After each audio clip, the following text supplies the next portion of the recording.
marijuana enhances enjoyment of music. New study finds confirming what every stoner already knows, right?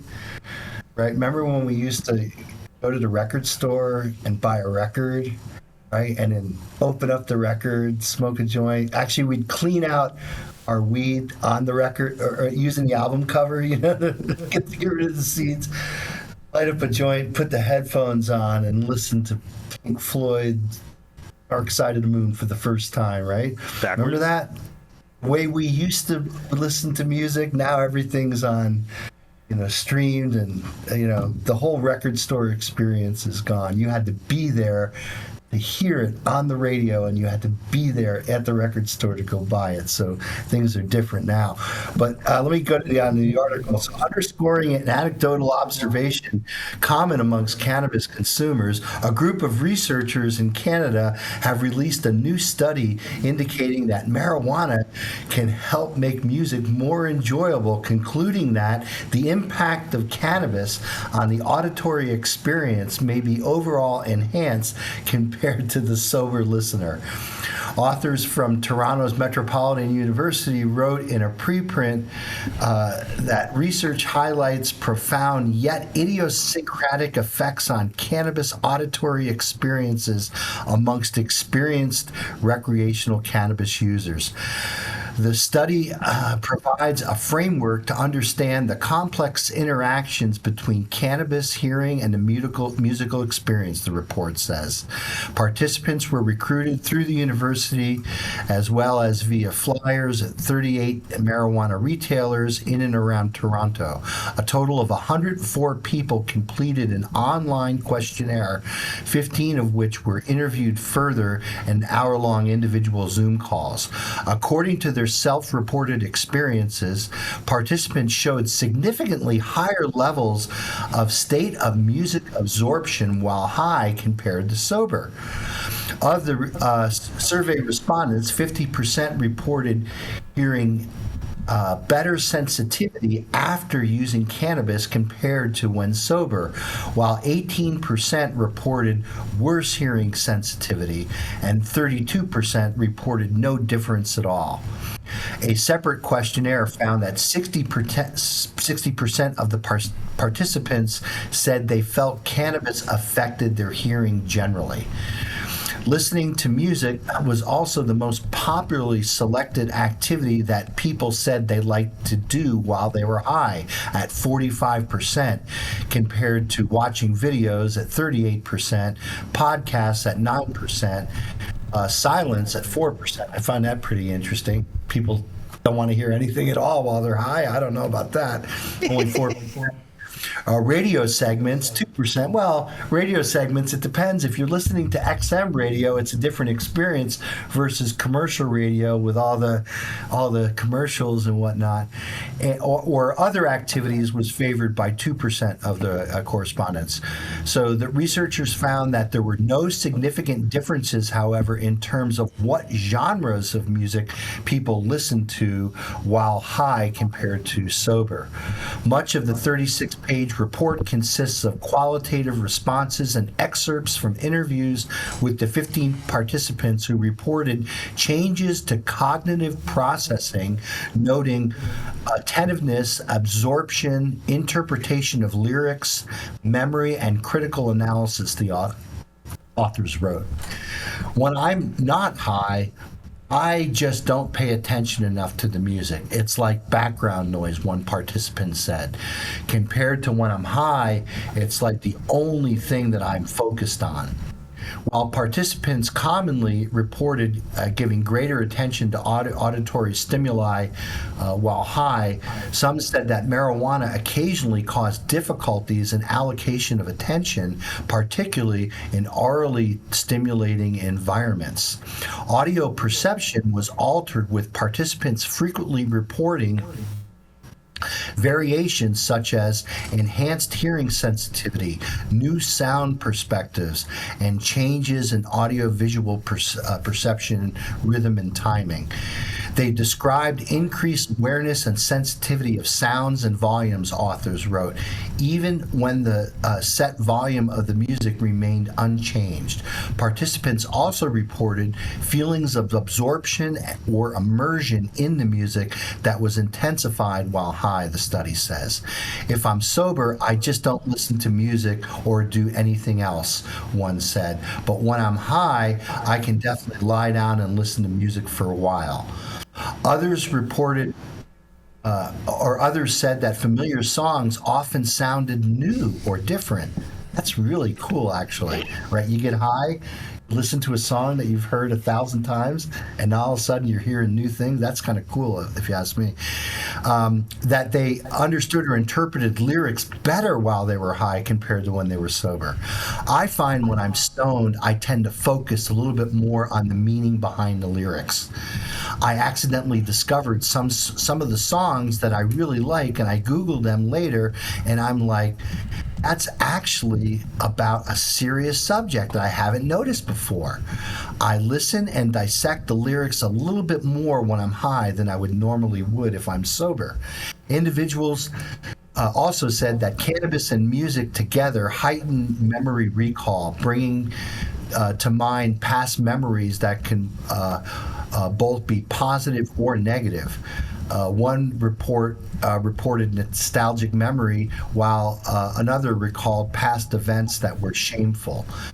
Yet others said they felt more able to make associations or connections when high that they wouldn't otherwise do, or be less apparent when they're sober. I'm able to connect different things that I wouldn't normally connect when I'm sober. For music that would be scales, rhythm patterns, harmonies, how these are co-aligned together, one participant said, I found the ability to critically think through cannabis and whether or not this was an A major scale or what kind of rhythms they were playing. Generally, the reflections fell into four main themes, authors wrote.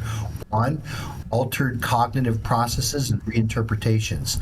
2, auditory perceptual effects and new sensations to sensory overload. 3, emotional openness, sensitivity, and regulation. And 4, embodiment, immersion, and out-of-body disassociation. These themes collectively highlighted a general enhancement of appreciation for music, they explained, as well as increased musical reward, such as enhanced rhythm perception and the inclination to physically respond to rhythms. There was, however, considerable individual variability in cannabis experiences, the team added. For example, some participants may have experienced sensory overload, while others reported clarity of the audio stream segments while high. The new report says its findings align with those that go back for decades, citing research prior to as far back as 1971.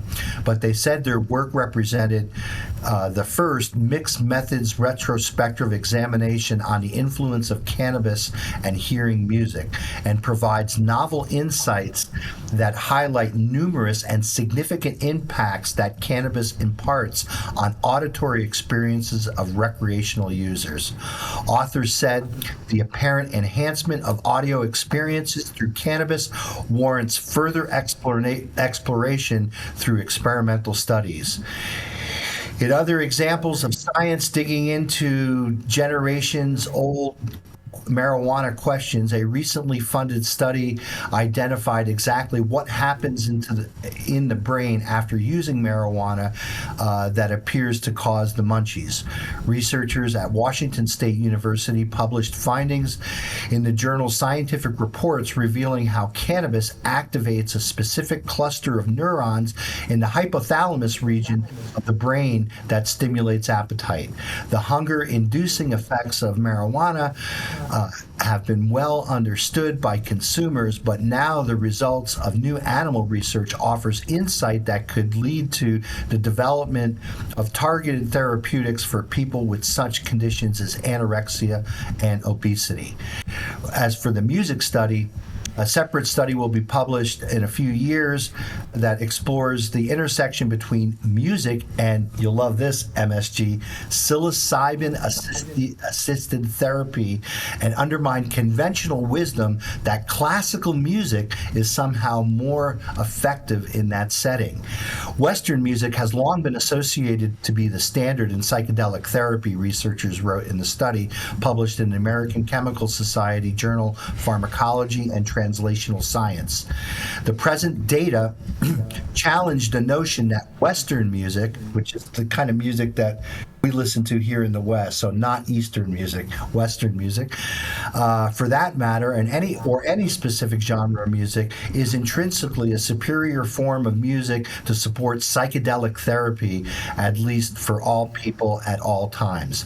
Analyzing a 10-person trial involving the use of psilocybin therapy to help people quit smoking tobacco, the Johns Hopkins team compared sessions featuring classical music with those involving overtone-based music featuring instruments such as gongs, Tibetan singing bowls, and the didgeridoo, among others. Although we found no significant differences between the two musical genres studied here, the team wrote, several trends suggest that the overtone-based music, which is Eastern music, playlist resulted in somewhat better outcomes and was preferred by a large portion of the patients that were participating in the study. As one study's author wrote on social media, apparently classical music is not such the sacred cow for psychedelic therapy that we thought. So I love the end of that, Matthew. I wanted to make sure that you heard that because yes, sir. So Western music, which is based on the 12-note scale, do, re, mi, fa, sol, la, ti, versus Eastern music, which does not differentiate between those notes. And what you find is that there's notes that are in between the notes that are in between the notes that are in between the notes. And somehow that Eastern music, like the Tibetan bowls, are able to basically get that sound resonance into your brain. And they're showing that this actually has beneficial effects in this psychedelic therapy. So I just love this story because I'm a musician, I love cannabis, and I'm also a scientist. So I like the fact that they're intersecting brain chemistry with music and looking to see where there could be a win-win situation. That's my story today. In the beautiful state of Vermont. I'd be interested in what my other correspondents have to say about this story. But man, there's something about getting high and listening to music. We've known it all the time. Here's the science that proves it. I have a question, Dr. Mark, about this. So is it really responding to the music, or is it responding to the frequency that the music is stimulating? Does it matter? Yeah, I think it matters. Because we're trying to get down to the big science of this.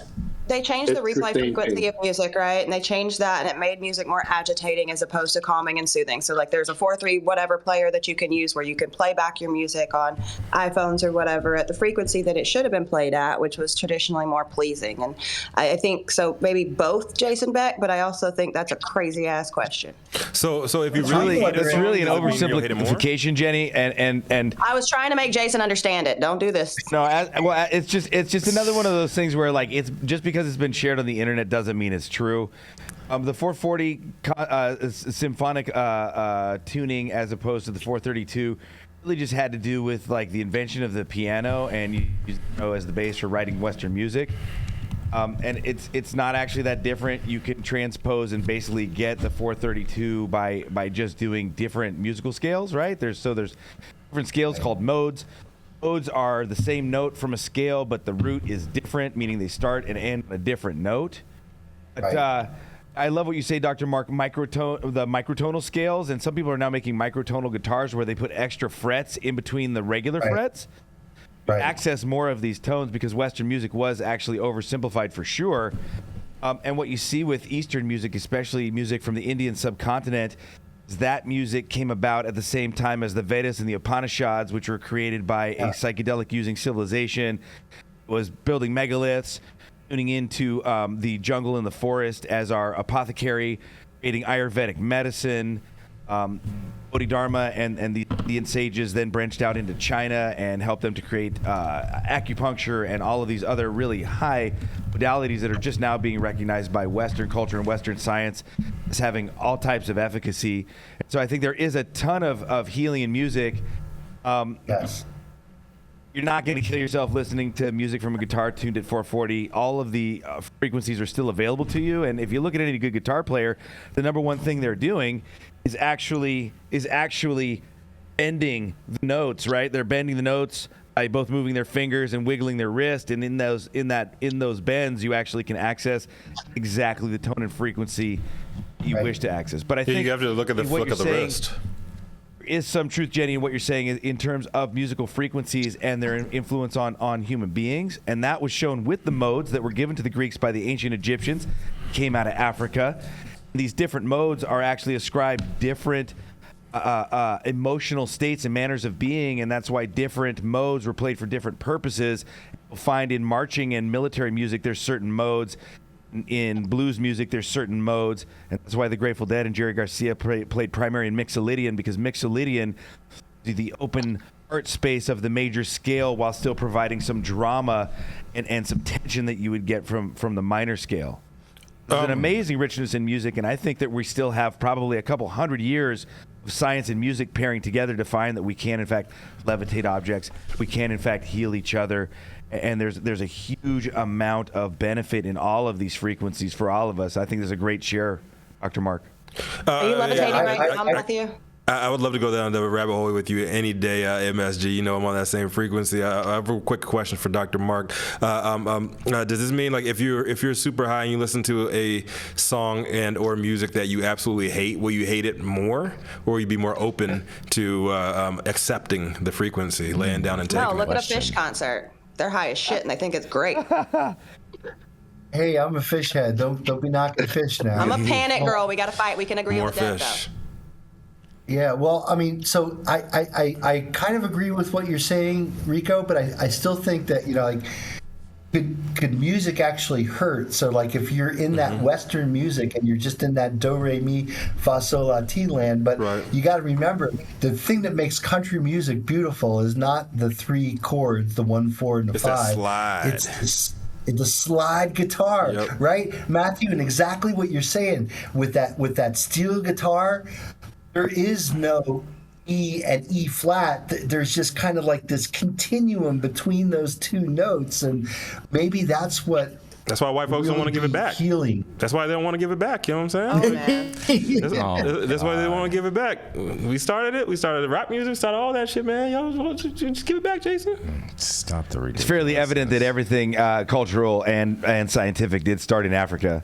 Right. Well, in all fairness, the whole world was Africa at one point until it separated. No, it wasn't. Yeah, it was. It was one big continent. No, it wasn't. Yeah, the whole thing. Oh, man. My curly hair can verify that. See what I'm saying? Thank you. Thank you. One more question, Dr. T, because we know that music. Music, a lot of people will put it in their grow rooms because we know that cannabis plants respond a lot better to heavy metal music and classical music and whatnot. And so White Jason. Yeah. And so now, do hospitals that are doing operations and whatnot play certain music in relation with these types of studies? Well, usually the surgeon is the one that chooses. You mean in the operating room? Yeah. The surgeon chooses the song. The surgeon chooses the song. Yeah, so it depends on what kind of music your surgeon likes.